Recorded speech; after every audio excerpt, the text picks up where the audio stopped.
अरे कसा वाटला माझ्या मुलीचं लग्न? तो लग्न होकार महामेळावा झालाय माझ्या मुलीच्या लग्नाचा महामेळावा.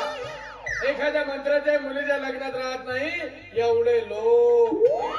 सकाळी हात सुटला तर सायंकाळी बायको घरी भेटते. एवढे लोक. भाग लग्न कोणाचा होता? संपतच्या पोरीचा मजा को.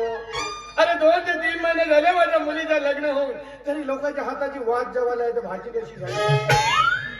भाग लग्न कोणाचा होता? संपतच्या पोरीचा. 15 दिवस 15 लोकांना भांडे घातले तरी घासून नाही झाले तर भारतान किती लागले असतील? लग्न कोणाचा होता? संपतच्या पोरीचा. 40 बोऱ्याने मीठ लागला तर वराळ किती जेवला? मग लग्न कोणाचा होता? संपतच्या पोरीचा. 5 ट्रक निवड मिरच्या लागल्या तर मिरची भजे किती झाले असतील? लग्न कोणाचा होता? संपतच्या पोरीचा. याच्या बहीण गुलाबजामुन फुटबॉल एवढा पंक्तीवर दिलं तर लोकांना विचार पडला खायचा हो का चुपाचा हो. एक विशेष माणूस हातोडीने फोडायला पाठवा लागला तेव्हा लोकांना फोडू गुलाबजामुन खाल्ले. मग लग्न कोणाचा होता? संपतच्या पोरीचा. ह्याच्या बहीण सत्री एवढाले पापड असे धरून खात ना वाचले डोक्यावर. या लंब्या चवडीच्या शेंगा सारख्याच बनवलं होतं. असं नूडल सारख्या चुरपात न वाचल्या खांद्यावर मांडून घाली. हा मिठा एवढाले पाटोडी कापू खात तरी संपत नव्हती. मग लग्न कोणाचा होता? संपतच्या पोरीचा. आणि तो माझ्या पोरीच्या लग्नाचा वाजा.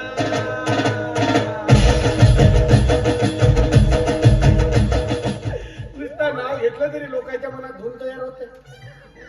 2-4 किलोमीटर तर नुसते वाजंत्रीच होते. असा वाजा वाजवत होते. लोकांना खाली नाचावलं जागा भेटत नव्हती तर सलापावर जाऊ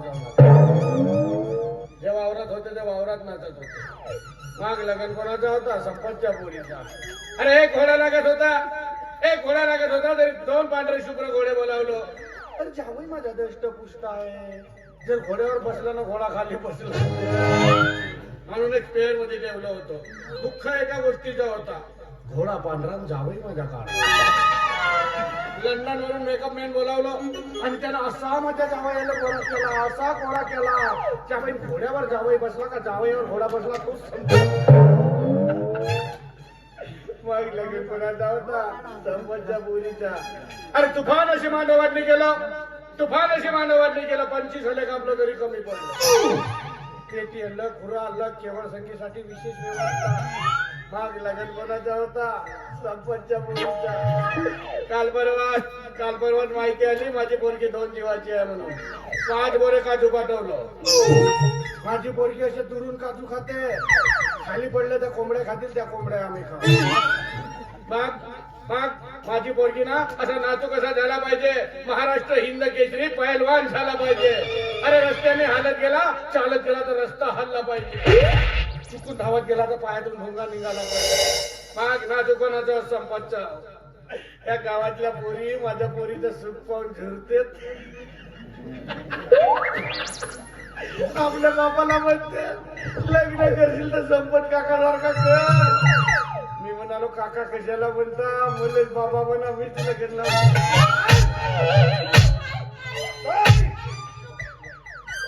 कोनो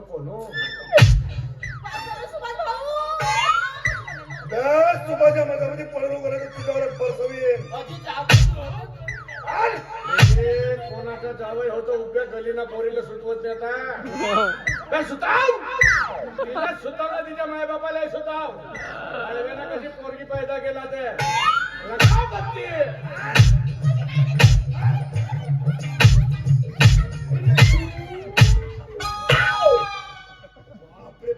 मध्ये आला तुझा मरेल नाही. माझी पोरगी अशी पोरगी तिथे फायदा का?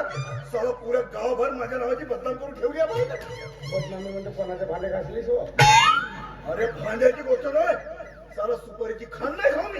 अरे हे बाई माझ्या नावाची पुऱ्या गावभराच्या पांढऱ्यावर तरी करते. कमी जास्त समजून घ्या. काय समजून घ्या? काय कमी जास्त होतं म्हणतो तू? तुला सांगतो मामा, माझी मित्रमंडळी आमच्या घरी येतात. चहा नाश्ता झाल्यानंतर आपल्याकडचा खर्रा करतात आणि खातो. हो थोडीशी जरी खऱ्याची झिली वाजली तरी या बाईचे कान टवकार अशी पडदा सरपंच. अशी पडदा सरपंच पाहतो. हा बरोबर आहे? हा बरोबर आहे. हा बरोबर आहे का? नाही हा बरोबर आहे. कोणाला सांगायचं तुम्ही? कोणाला सांगू मी? तिने सांगितलं का? हे बरोबर आहे. नाही नाही नाही नाही नाही नाही नाही बाजी. आता तू एक काम कर, हा 7-8 एकरी कास्ताकारी घेऊन दे. घेतो. घेतोय म्हणतेस ना, दचकतेस काय ना? केवढी लायकी आहे बाबा तुझी. शेवटी मुख्यमंत्री साहेबाच्या जवळ जायचं ना. 7-8 एकर कास्तकारीत काय का चांगला 100 एकर कास्तकारीचा पुरा वावर घेऊ शकते. हा? आणि त्या कास्तकारीमध्ये ध्यान नाही लावायचा. तमाखाची ना सुपारीची झाडं लावायची आणि दिवसभर धुरीवर बसून घोट बनावी खरा इच्छा. घरचे कमी जास्त समजून घ्या. काय समजून घेऊ मी? आणि तू खासच लग्न लावून दिलास नाही आमचं. हे एक का- 51 गावची साऊंड सर्व्हिस आणि साधा एक पेंडावरचा पल्ला नाही बाजला. आणि त्या चिंताच्या झाडामध्ये लग्न लावून आमची बेइज्जती केला. जावई बापू त्याचा काय झाला पूर्ण साऊंड सर्व्हिस निघाल्या होत्या येण्यासाठी. नेमका लॉकडाऊन लागला तिकडेच थांबल्या. आता किती नेऊन आपला धोतर बांधू. मामा धोतर लोक बांधू का? कारण धोतर बांधशील त्या मुख्यमंत्री साहेबांची इज्जत खराब नाही. मग का म्हणते पक्ष हा चड्डीवर आला. आणि मग लोक शिक्का खोटी मारतात. हाही प्रश्नच आहे. बस मामा खोटं बोलावं तू.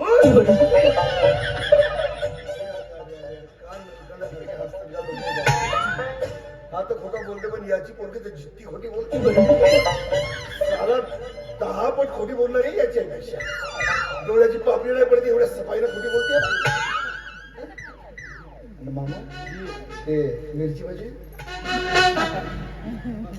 खसच हो किती ट्रक मिरच्या? 5 ट्रक मिरच्या आणि एक काही भज्यामध्ये मिरची नव्हती.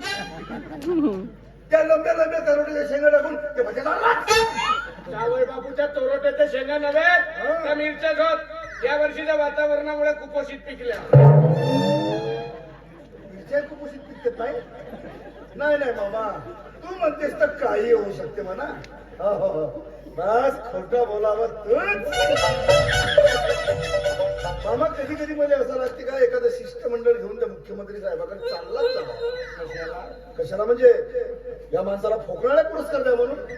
ते का आमच्या पक्षासाठी नवीन गोष्ट आहे. हा? आमच्या पक्षाचे ब्रीद वाक्य आहे कोणते? खोटे बोला पण रेटून बोला. बस बस बस हद केलास का मामा तुझी बस. आणि मामा ते गुलाबजामुन हसत हा 1 नंबर झाले होते मामा. त्या गुलाबजामुनचा प्रभाव मोठ्या माणसावर तर सोड का पाळण्यात झोपलाय पोरावर सुद्धा पडलेला आहे. असे रडत होते.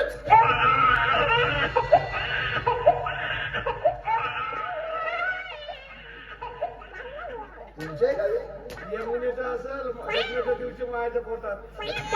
अच्छा आपल्या माझ्या पोटात असेल लग्नाच्या दिवशी नाही त्याच्यावर एक प्रभाव पडला. असे रडत उठत मम्मी गुलाबजामुन मम्मी गुलाबजामुन म्हणते का त्याची टेस्ट होती ना का त्या गुलाबजामुनचा साईज साला सोन पकडायचे आणि तरी मोठे राहते. त्याचं काय झालं जावई बापू ते साईड वरच होते. त्या आचार्याला कंटिन्यू पंखा चालू ठेवून लावला. ते आकुचन पावले. बरं झालं मी वेळेवर जाऊन पंखा बंद केला नाही तर पाखच वाढावं लागला. बस मामा, बस एवढी जरी इज्जत ठेवला असता बोलावं तूच. आता हे पुस्तक लावले मामा. आता अत्यंत महत्वाची गोष्ट सांगतो.